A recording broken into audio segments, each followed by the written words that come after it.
Di suatu wilayah Madure yang tenang, hidup seorang pemuda bernama Arya Wirera, putra tunggal dari Bupati Madure, seorang pemimpin yang dihormati dan disegani. Namun, meski lahir dalam keluarga terpandang, Arya Wirera dikenal dengan sifatnya yang gemar menggoda wanita. Di setiap tempat yang ia kunjungi, tak ada wanita yang luput dari pandangannya. Bahkan, para pedagang, anak bangsawan, gadis desa, hingga istri orang pun sering menjadi sasaran godaannya. Orang-orang di sekitar Wirera sering menganggapnya sebagai satria penggoda, karena selain tampan dan berkarisma, ia juga seorang pendekar yang mahir dalam ilmu silat. Namun, bagi banyak wanita, Wirera hanya dianggap seorang pemuda yang tak serius. Semua tahu, Wirera manusia, tak tahu malu. Sekalipun anak bangsawan terkadang ada juga rakyat yang sebal ketika istrinya digoda. Tak hanya sekali, pemandangan Wirera dengan banyak pecahan telur di badannya sering menjadi ciri khasnya. "Wirera, kapan kamu akan berhenti mengejar wanita seperti ini?" tanya Wijaya, sahabat sekaligus pujangga yang sering menemani Wirera dalam petualangannya. "Ah, Wijaya, hidup ini untuk dinikmati. Kenapa harus terlalu serius?" jawab Wirera sambil tertawa kecil. Namun, di balik tawanya, Wirera menyimpan kehampaan. Meskipun ia sering dikelilingi banyak wanita, ia belum pernah merasakan cinta yang sejati. Suatu hari, Wirera dan Wijaya diundang ke sebuah acara perayaan di wilayah tetangga, sebuah wilayah yang dipimpin oleh Tumenggung Prawirakusuma. Di sana, Wirera melihat seorang wanita yang membuatnya terdiam. Ia adalah Putri Ayu Cendana, anak tunggal Tumenggung. Berbeda dari wanita lain yang pernah Wirera temui, Ayu Cendana memiliki aura anggun yang sulit digambarkan. Wirera mencoba mendekatinya, namun Ayu Cendana tidak seperti wanita lain yang mudah terpesona oleh wajah dan kata-kata manisnya. Ia hanya tersenyum sopan dan menghindar setiap kali Wirera mencoba berbicara. "Wijaya," bisik Wirera malam itu, "aku belum pernah merasa seperti ini sebelumnya." Ayu Cendana berbeda. Wijaya tertawa kecil. "Ah, jangan bercanda, Wirera. Aku tahu kamu. Bahkan kambing yang dipakaikan bedak pun bisa membuatmu tergoda." "Sompret. Aku serius kali ini, Wijaya. Aku sungguh ingin membuatnya menjadi pendampingku. Aku tak peduli seberapa sulit untuk mendapatkannya, aku janji padamu, jika aku mendapatkannya aku akan setia, dan kebaikanmu adalah hutang budiku, akan kubayar sekalipun angin dan badai datang." Melihat kesungguhan di wajah Wirera, Wijaya akhirnya percaya. "Baiklah, kalau kamu serius, aku akan membantumu." Wijaya tahu bahwa Ayu Cendana adalah seorang pecinta seni dan sastra. Ia sering menghabiskan waktu membaca puisi dan mendengarkan lagu-lagu yang penuh makna. Wijaya pun memutuskan untuk membuatkan puisi cinta yang akan dibacakan oleh Wirera. "Wirera, jika kamu benar-benar ingin memenangkan hatinya, kamu harus melakukannya dengan ketulusan. Puisi ini bukan sekadar kata-kata indah. Ini adalah gambaran hatimu." Setelah beberapa hari merenung, Wijaya akhirnya menyelesaikan puisinya. "Cinta sejati. Wahai Ayu, embun pagi di padang ilalang.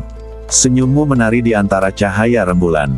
Hatiku, yang lama terombang-ambing di lautan, kini menemukan dermaga dalam tatapanmu. Aku, si pengembara yang tak mengenal arah, tersesat dalam keelokan jiwamu yang tenang. Jika cintaku adalah angin, maka kamu adalah layar yang menuntun perjalanan.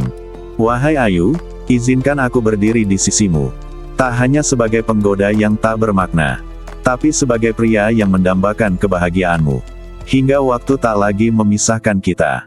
Dengan hati berdebar, Wirera membacakan puisi itu di hadapan Ayu Cendana di sebuah taman yang sepi, di bawah pohon beringin besar. Ayu terdiam, terpesona oleh ketulusan dalam setiap kata yang diucapkan Wirera. "Aku tahu aku bukan pria sempurna," ujar Wirera setelah selesai membaca puisi. "Tapi aku ingin berubah. Aku ingin menjadi pria yang layak untukmu." Ayu tersenyum, kali ini bukan senyuman sopan, melainkan senyuman yang tulus. "Kata-katamu menyentuh hatiku, Wirera. Aku melihat kesungguhan di matamu. Jika kamu benar-benar berniat untuk berubah, aku akan memberi kesempatan." Sejak hari itu, Wirera benar-benar berubah. Ia meninggalkan kebiasaannya menggoda wanita lain dan mulai menunjukkan kesungguhan dalam tindakannya. Hubungan Wirera dan Ayu Cendana semakin dekat, hingga akhirnya Tumenggung Prawirakusuma merestui hubungan mereka. Wijaya, yang melihat perubahan besar dalam sahabatnya, hanya bisa tersenyum puas. Akhirnya, si kambing yang dibedakin itu menemukan cinta sejatinya. Pernikahan Arya Wirera dan Ayu Cendana menjadi peristiwa besar yang dirayakan oleh seluruh wilayah. Wirera, yang dulunya hanya dikenal sebagai penggoda, kini menjadi contoh seorang pria yang mampu berubah demi cinta sejati. Cinta mereka menjadi inspirasi bagi banyak orang, bahwa meskipun seseorang memiliki masa lalu yang penuh kesalahan, selalu ada kesempatan untuk berubah dan menemukan kebahagiaan sejati. Setelah menikahi Ayu Cendana, kehidupan Arya Wirera tampak sempurna. Ia diberkahi dua anak yang menggemaskan, Wirera dan Apati Jayanegara, anak yang cerdas dan pemberani, serta Kusuma Dahlia, anak bungsu yang lembut dan penuh kasih. Bersama keluarganya, Wirera menjalani kehidupan yang dihormati di Kerajaan Suryamaja, di mana ia menjabat sebagai seorang patih yang bijaksana. Namun, sifat lama Wirera yang pernah menjadi pendekar penggoda, ternyata tak sepenuhnya hilang. Ketika semuanya tampak sempurna di mata dunia, perlahan kebiasaan buruk itu kembali muncul. Salah satu wakilnya di kerajaan, seorang pria setia bernama Raksa Amungso, memiliki seorang adik perempuan bernama Tebu Rahma. Tebu Rahma adalah wanita muda yang cantik, energik, dan pandai. Awalnya, Wirera hanya menganggap Tebu Rahma sebagai rekan biasa.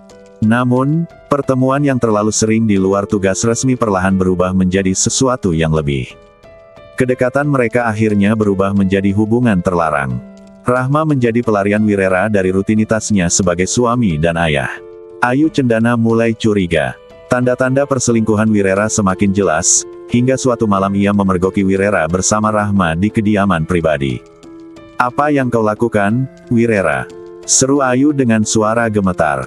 Air matanya menetes, menahan rasa sakit dan pengkhianatan yang mendalam. Wirera tak mampu berkata apa-apa.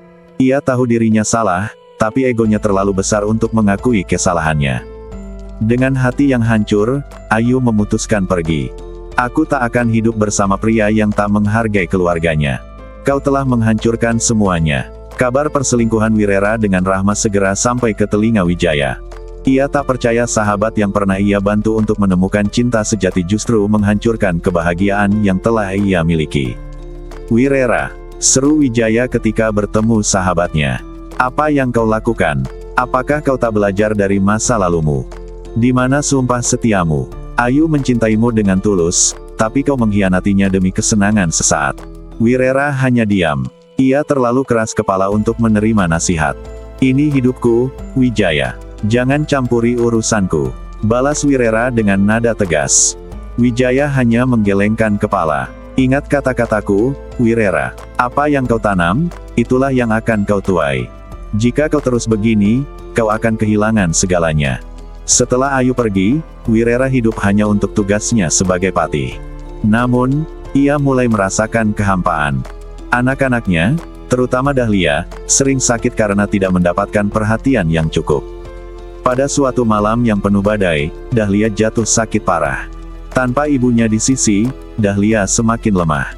Wirera, yang sibuk dengan urusan kerajaan dan hubungan gelapnya, terlambat menyadari betapa buruk kondisi putri bungsunya.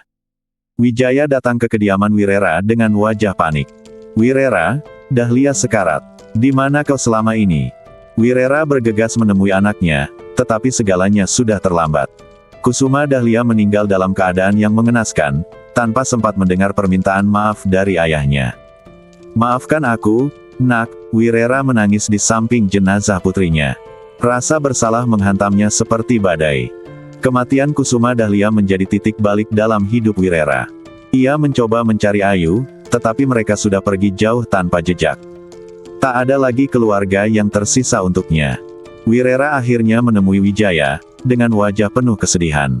"Kau benar, Wijaya. Aku telah menghancurkan segalanya. Aku telah kehilangan istri, anak, dan kebahagiaan yang pernah kumiliki." Wijaya hanya menatapnya dengan mata penuh belas kasihan. "Aku berharap kau belajar dari ini, Wirera. Tapi sayangnya, penyesalanmu datang terlambat." Beberapa saat kemudian, seorang prajurit datang ke Wirera memberikan berita yang mengejutkan bahwa anaknya Jayanegara meminta kepada raja untuk menjadikannya raja selanjutnya. Mendengar hal ini badan Wirera bergetar, ia merasa gagal sebagai ayah yang baik yang tidak pernah mendidik anak, sibuk dengan kesenangan pribadi. Wirera memutuskan mengundurkan diri sebagai patih karena rasa malunya dan meninggalkan kerajaan Suryamaja. Ia memilih untuk pergi ke sebuah tempat terpencil, jauh dari keramaian, untuk merenungkan semua kesalahannya. Di tempat terpencil itu, Wirera hidup dalam kesunyian. Ia menghabiskan hari-harinya dengan frustasi dan mengenang masa lalu. Setiap malam, ia menatap langit sambil berharap agar Ayu dan Danapati memaafkannya, meskipun ia tahu bahwa permohonan itu mungkin tak akan pernah sampai. Tahun demi tahun berlalu. Wirera menjadi pria tua yang rapuh, tetapi hatinya tetap dipenuhi penyesalan. Hingga akhirnya, di bawah pohon besar yang menjadi saksi hidupnya, di bawah hujan yang lebat, Wirera menutup mata untuk selamanya. Pesan moral, hidup memberikan banyak kesempatan untuk memperbaiki diri, tetapi kesempatan itu tidak selalu ada selamanya. Jangan menunggu sampai semuanya terlambat untuk menghargai apa yang kita miliki. Penyesalan yang datang di akhir hanya meninggalkan kehampaan. Tamat.